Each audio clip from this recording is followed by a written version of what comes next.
What's up everybody, welcome to my channel.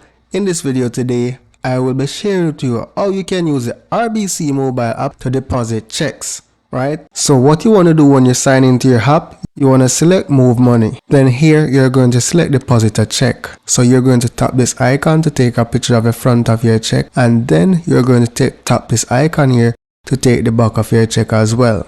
And then you're going to enter the exact amount which is on the check. So if it's $20.10, you're going to ensure you enter that amount.